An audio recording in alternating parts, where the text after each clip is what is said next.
Eu sou Cleidiana Ramos, sou jornalista. Meu nome é Paulo Oliveira, eu sou jornalista, sou fundador do site Meus Sertões, onde a matéria é sobre os 20 anos da lei que instituiu a obrigatoriedade do ensino de história da África e cultura afro-brasileira nas escolas de todo o país, foi publicada.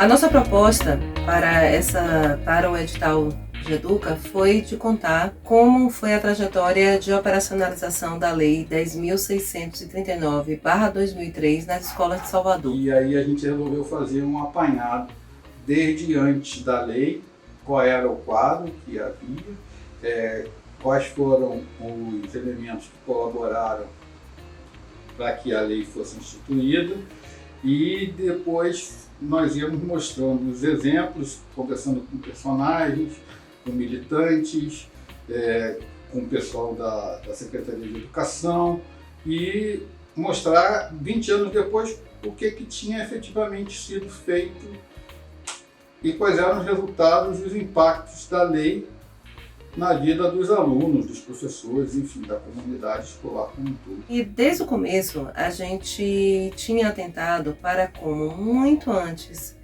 de se falar nessa legislação, instituições ligadas aos movimentos negros, elas já faziam algumas ações que eram a concretização dessa lei. Duas instituições nos chamavam muita atenção. A primeira, a Escola Eugênia Ana dos Santos, que é a única escola que funciona no espaço de um terreiro de candomblé. Essa experiência nessa escola diz muito sobre como a educação formal sempre foi vista pelos mais variados segmentos dos movimentos negros como uma alternativa possível para vencer o racismo. Desde o início a gente sabia que houve muita dificuldade para a implantação dessa lei, por conta inclusive de questões religiosas, e como algumas escolas conseguiram superar isso, a gente foi vendo que, apesar de algumas escolas terem conseguido, mas ainda existe essa dificuldade.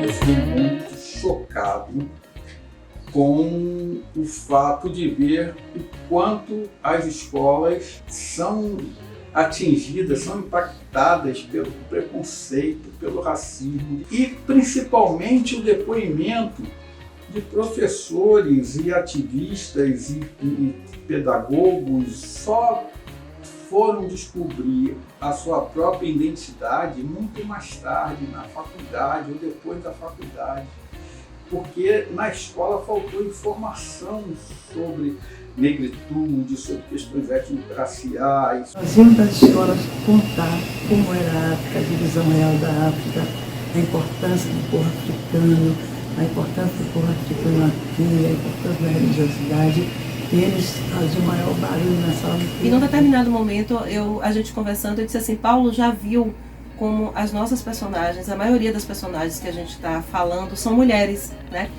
E aí a gente resolveu fazer uma série dentro da reportagem chamada Iabás em Movimento.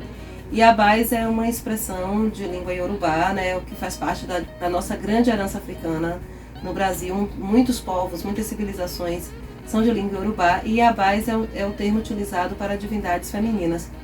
E aí a gente construiu a seção chamada Iabás em Movimento, onde a gente trazia o perfil de educadoras, como por exemplo a professora Ana Célia da Silva, que é uma referência no pioneirismo de identificar como os livros didáticos operacionalizavam o racismo.